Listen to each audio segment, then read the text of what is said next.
So far, this sounds like a very positive experience, right? That's because it was for the first couple of days. and then it just wasn't, very slowly.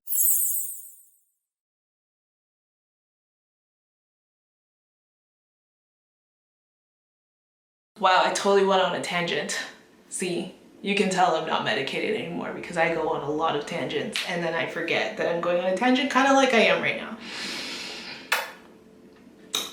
As I was saying, what's up everybody? Hello, welcome back to my channel. This is With Might and Main. My name is Leia, if you didn't already know. Where to start with this video? So, if you're new here, I like to dramatize my videos usually because that's just my personality. However, today is more than likely not going to be that kind of video. For the most part, this is just going to be me talking to you about my experience with trying ADHD medicine for the first time. It's probably going to be a long one, so grab a snack, grab some water, some tea, some coffee. If you're drinking coffee, have an extra sip for me, and I'll tell you why in the middle of this video when I get to that point, but I miss coffee, we're just gonna put it that way. If you are like me and you have ADHD, or you're just very curious what all of this is like, I am going to tell you about my personal experience. Before we start, I do obviously want to point out that I am by no means a doctor, not even close. I have zero medical experience. I am just a girl with a camera talking about her personal experience, and everyone's experience is different and is going to be different and all of that stuff. Okay, so let's get into it. I feel like it's very important to start with how I am/was before trying ADHD medication, as well as my like health history and like just my own personal going on. So I am 30 years old. I am also mildly hypertensive. I don't even know if hypertensive is a word, but I've been saying it a lot lately. So I have mild hypertension, which 30 years old is very young to be like having high blood pressure, but like we're trying to figure out why as we speak, and I will get into that more later. But I am slightly overweight. I think I'm like perfectly shaped, but like if you go by the BMI, which I don't, but just for reference, I am like a 29 on the BMI, whatchamacallit. I'm very comfortable with my weight. When I work out and eat well, it's to feel better, not to lose weight, if that kind of puts it into perspective. I've had mild breathing problems my whole life. It's unsure why. I've never been diagnosed with asthma. Just my own inkling. I think it's just lifelong anxiety from, you know, certain things that I've gone through in my life. And I do sometimes like experience heart flutters and like palpitations that are a little bit scary, which again, I think is all anxiety based. I don't know for sure. It's something that we're trying to figure out now. But anyways, a little more about my background, my like daily routine as far as ADHD goes, and like things that I do in my day-to-day life to try and manage it before I was on medication. I have like a very set in stone morning ritual, which is very short and to the point. On the short end, 15 minutes, and if I'm like doing a little more, 40 minutes, and I really don't even have to do the other parts. It's just things that like feel good to me. My morning routine consists of waking up, brushing my teeth, drinking a full glass of water, and then drinking coffee, at which point I drink about, I always say 2 cups of coffee, but really on my coffee machine it says 4 cups because my mugs are big. So about 4 cups of coffee throughout the day, usually up until about noon, usually not later than that, maybe 1 o'clock. And the reason for that is because for me, I have made my life so that morning is my most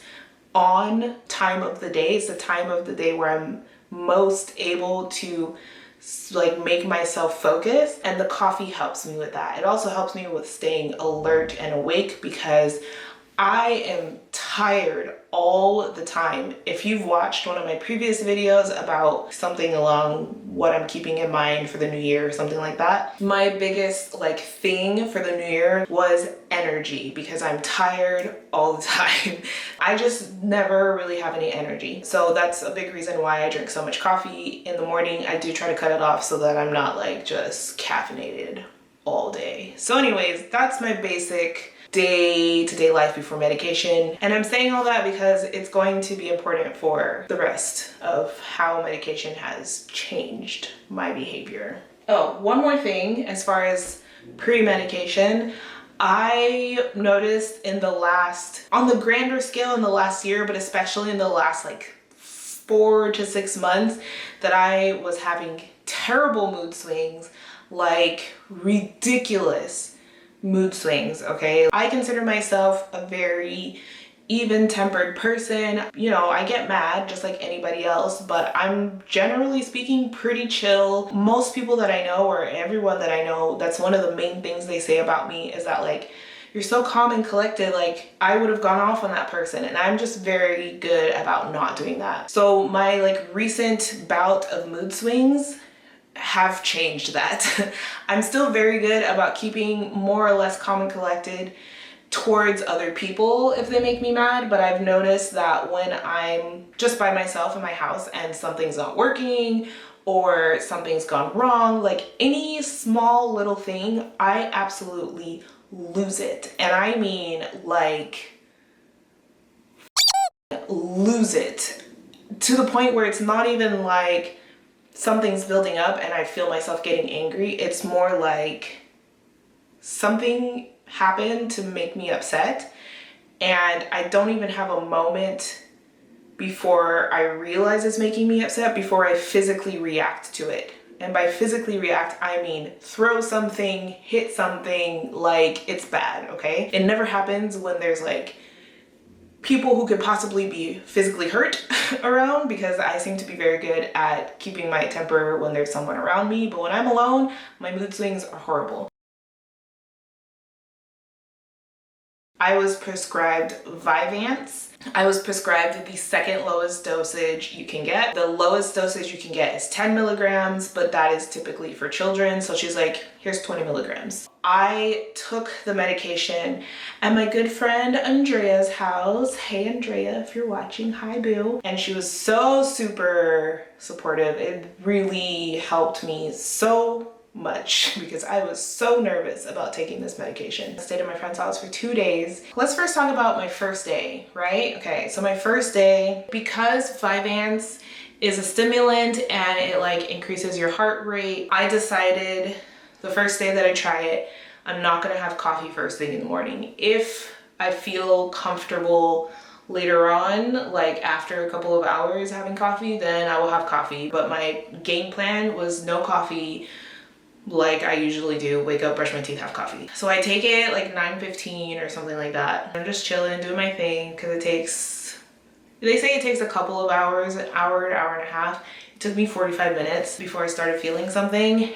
And oh my God, that first like understanding that it was working, that I felt it working, was very interesting, because it was very subtle. It was very like, it eased me in to the feeling. It was like the difference between going out and drinking with your friends and taking 5 shots the first moment you get there, and like you're gonna feel it basically instantaneously, there's no easing in, and just having like a drink or 2 every hour throughout the night. It was like kind of that difference where you just kind of, you know, you're just vibing, chilling, and you feel it. You're like, oh, I feel it. That's exactly what it was like. I don't know what I was expecting. I guess I was expecting like hyper focus, okay? But not so hyper focused that like you couldn't tear my eyes away. That's what I was expecting, but what actually happened was I just felt awake. I felt like I had had 20 hours of sleep. And I know what 20 hours of sleep feels like, because I have the exact opposite issue of insomnia. So I know what it feels like to sleep for 20 hours and wake up and just be like, whoosh, I am rejuvenated. And that is exactly what it felt like. It was really weird because I knew it would make me feel alert, but I hadn't in my mind associated alert with awake. I just associated it with attentive. I just felt like so aware of like my thoughts and the space around me, and like I wasn't distracted. It was really like I kind of felt emotional because I don't get that feeling ever actually. So as I was working throughout the day, I noticed the way in which it was affecting my ability to concentrate. Instead of in the past, before trying medication, doing something and then getting distracted, but not realizing that I've been distracted until like 30 minutes into doing the thing that is distracting me from the first thing, I was noticing that I would like feel myself getting pulled away, but I could see, I was aware of myself getting distracted, and I was able to like consciously make a decision if that was important enough to be distracted by in that moment, which is bizarre. It's so bizarre because I have never experienced that in my life. Like I don't even know how to explain it. If you have ADHD, you will understand what I mean by saying like I don't know what it's like to know when I'm getting distracted and like be able to decide not to. What? Basically, my entire first day was just several moments of me almost being distracted, but being aware of it enough to be like, wait, no, that's not what we're doing right now. We can think about that after we do this, which honestly, like, it's pretty remarkable. It's that was a really good day, and I'm like getting emotional thinking about it because it was really like a beautiful feeling. I literally thought to myself, I think this is what it feels like to feel normal, which is crazy.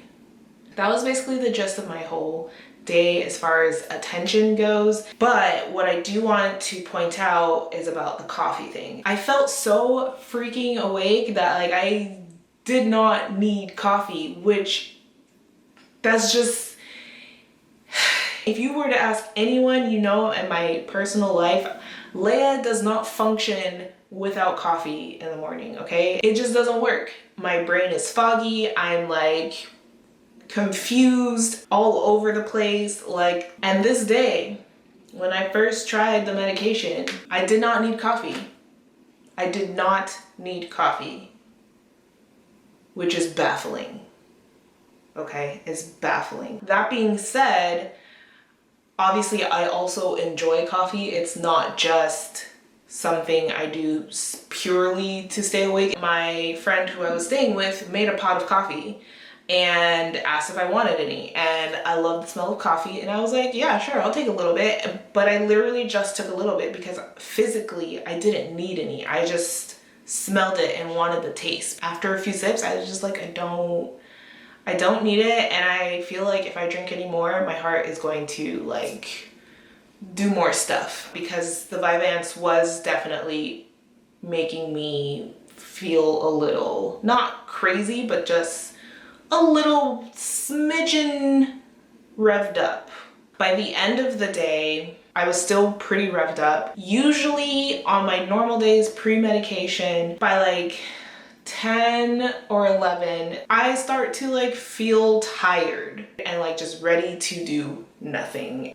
Not this day, not this day. I still had plenty of energy, to the point where like I, finally put everything away, got in bed. I was on my phone playing a game, and it was like 12:41 and I was fine. I didn't feel sleepy at all. I didn't feel tired or exhausted. I just felt normal and alert. However, because I did see what time it was, I was like, okay, it's 12:45. I'm gonna see if I can go to sleep. I don't feel like I need to sleep right now, but this is later than usual for me, so I'm just gonna put my phone down and like see if I go to sleep. So I did, and I fell asleep instantly, which is really weird to think about considering like I physically felt like I could stay up for another 3 hours or something. I put my phone down, got all cozy, and I was out. So I was able to sleep just fine. I know a lot of people get insomnia with these types of things. Wasn't a problem for me. I slept just fine, and I slept like a baby. So the next day I took it again a little bit earlier, and it was kind of the same thing, not as the first day, but still like I feel awake, I feel energized, I feel alert, I feel like I can conquer the world, like very much on an up, okay? Because it's a stimulant. In terms of like uppers and downers, it's an upper. So far this sounds like a very positive experience, right?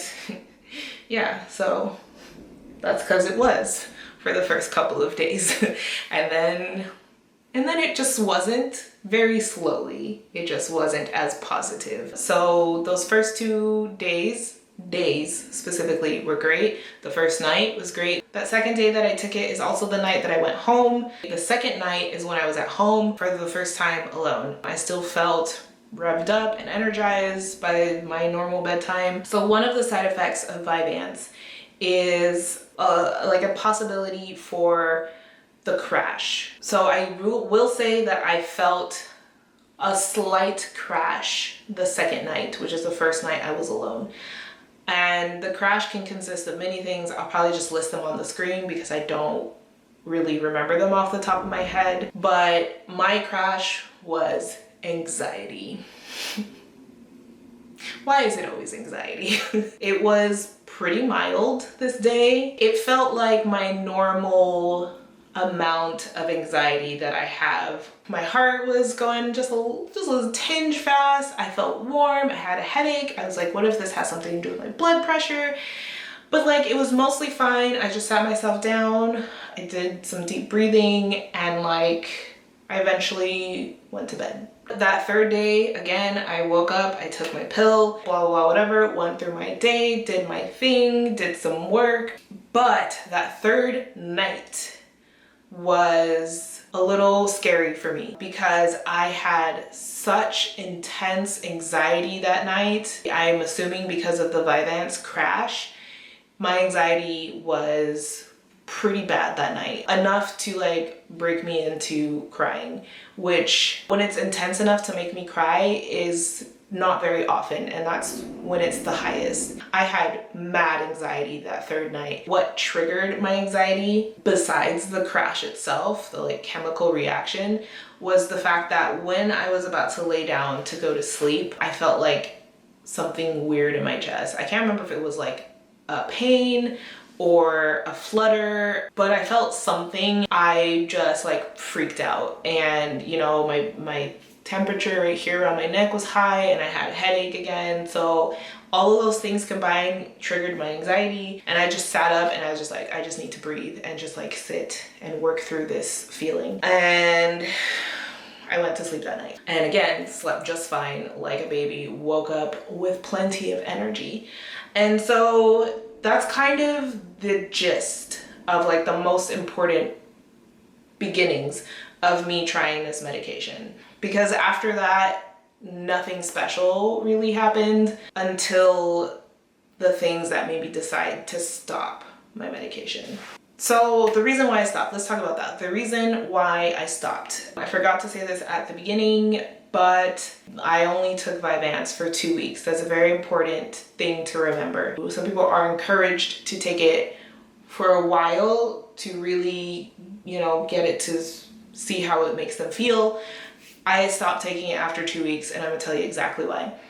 2 reasons. The first reason, which is more of a minimal reason because this can be fixed with increasing your dosage, I started to feel it a little bit less effective every day. So that first day was like great. I was like, holy crap, this is what it feels like to be normal. This is amazing. I feel like I can conquer the world. I can do anything, okay? I felt incredibly motivated energized and like optimistic. The second day was also great, but like a little more even toned. And then every day after that just got a little bit less and less and less. Until at one point I found myself getting distracted again. And the distracted where I didn't realize I was getting distracted until 30 minutes into being distracted from the first thing I was doing. That's when I was like, this isn't really doing what it did the first few days. My assumption is that's when a lot of doctors will then recommend like a booster or a higher dosage, okay? The reason why I didn't go that route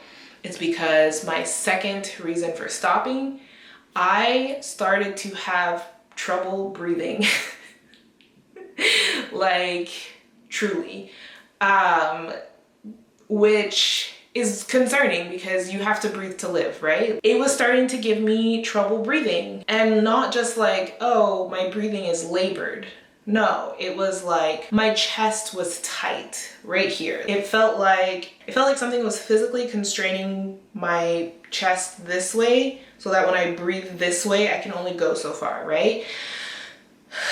Kind of like now. I felt like I couldn't breathe all the way through. Like it would stop before I got my full breath in. But here's the thing, that is also a symptom of anxiety, and this is something I've experienced before throughout my life. So I know what that's like. So my first couple times of it happening, I was just like, oh, I wonder if this is a medication or if it's because I'm doing something right now, even though I'm not really moving that much, or is it anxiety? The first day it happened, that was my thought process, but then it kept happening every day and always around the same time, and I was taking my medication about the same time every day, and it was scary. I mean, I live alone. If I pass out and something happens to me, there's literally no one else in this house, okay?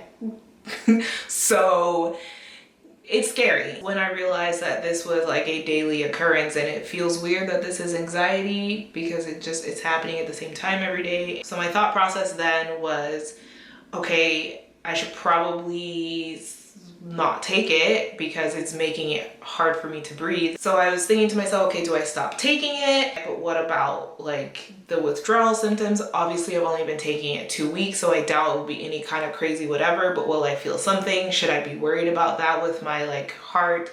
Like, will just stop taking it all at once be a problem? Which probably sounds ridiculous because I was only taking 20 milligrams. This is like the second smallest you could take it, and I was only taking it for 2 weeks. But like, again, anxiety brain. That was my thinking. And so I made an appointment with my doctor. She said it's fine to stop taking it. Of course, we could try another medication, but I feel like we should probably look into your blood pressure first. We should probably take a look at that first before we start just giving you all sorts of things to try, which I was like, that's fine, that's great.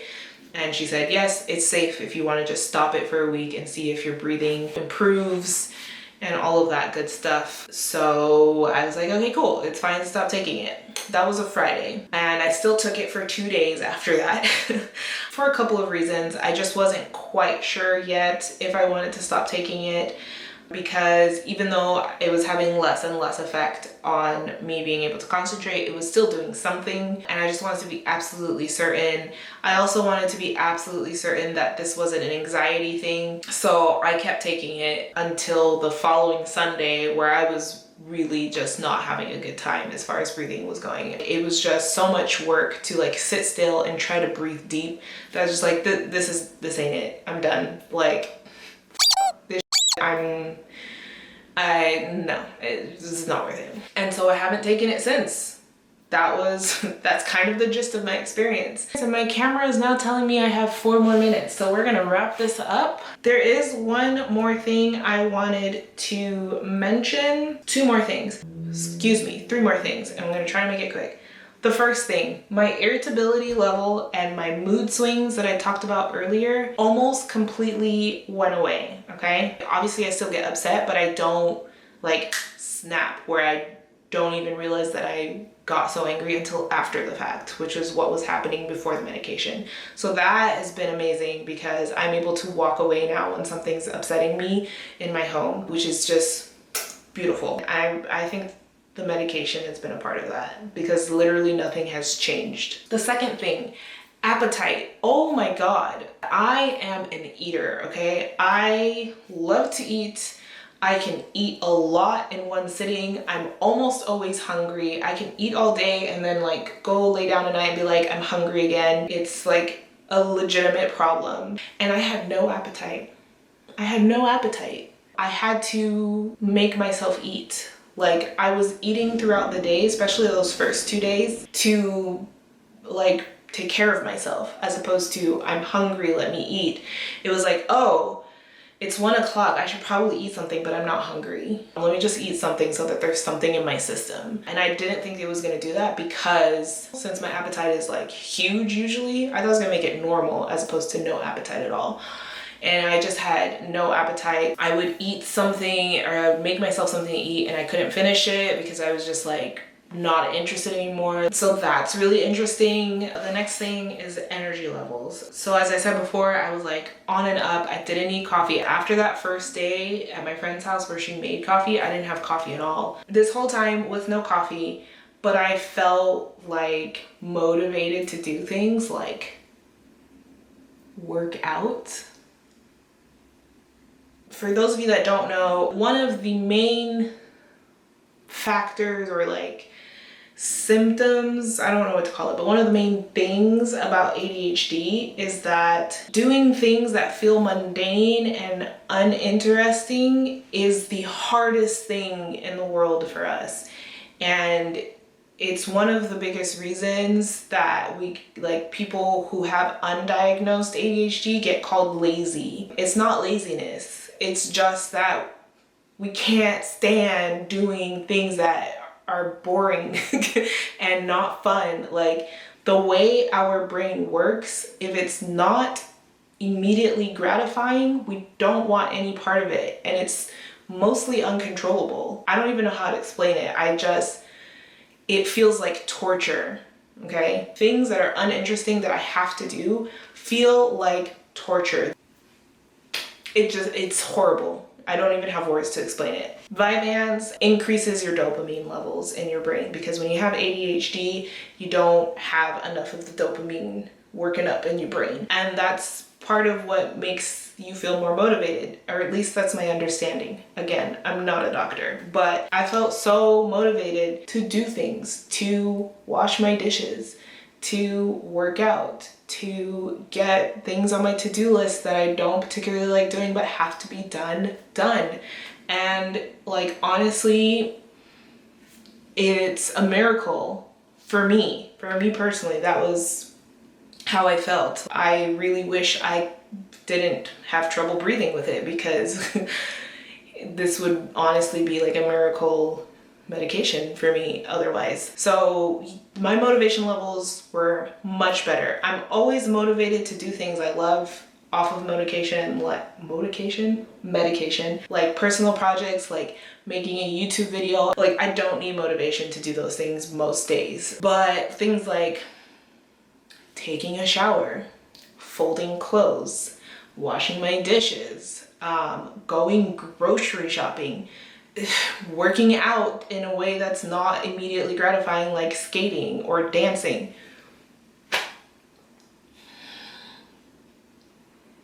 I felt more motivated to do those things. Did I still have to like have a little bit of willpower and actually do them? Yes, but it was no longer a mental battle, which I've never known what that's like. So I'm really glad I tried it, even though it didn't work for me, or at least for now it hasn't worked for me.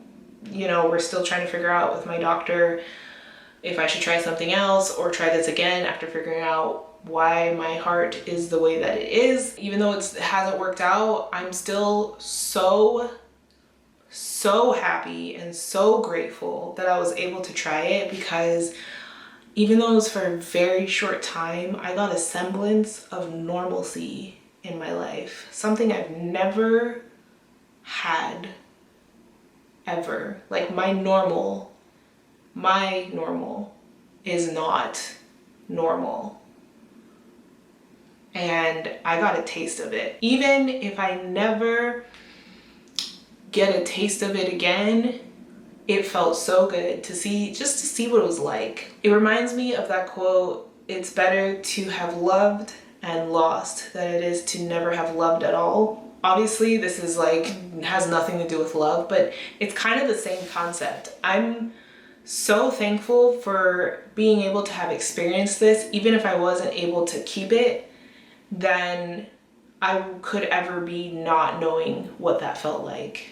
So for now, as of today, April 28th, 2021, it is not for me, maybe in the future, but I have no regrets about trying it, and I'm so happy because I legitimately think I know what it feels like to be normal now. In a way, it has given me the tools to better explain to those who don't understand what life is like with ADHD. It has given me the tools to better explain what it's like from their perspective, because now I have something to base it off of. Now I kind of know what it might feel like to be normal, so I can tell them how the two are different. And that's really a beautiful gift. So I have no regrets. I'm happy. Like, I'm like bummed out that it didn't work, but I'm not even mad about it. Like, I had such a generally good experience those first few days that I'm just like, hey, I tried, and now we're figuring out stuff that's even more important to learn about. So that is my video. I think I just recorded and talked to the camera for an hour.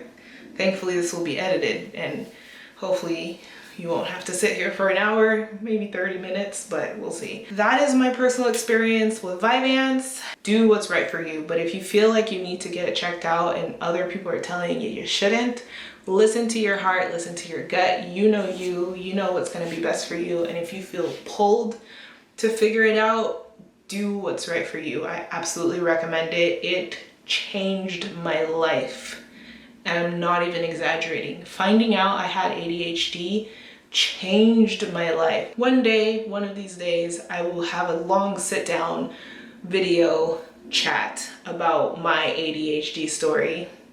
One day, probably not for a while. I hope that this video has been helpful for you, even if it was just interesting. With all of that being said, which is my go-to saying now, clearly, remember to live your best life, because life is too short not to. I hope that every video I've done, at least in the last 8 months, has portrayed why I feel this way, or portrayed that feeling of living your best life or working towards living your best life, because life is truly too short not to live your absolute most beautifully imagined best life. And I will see you in the next video.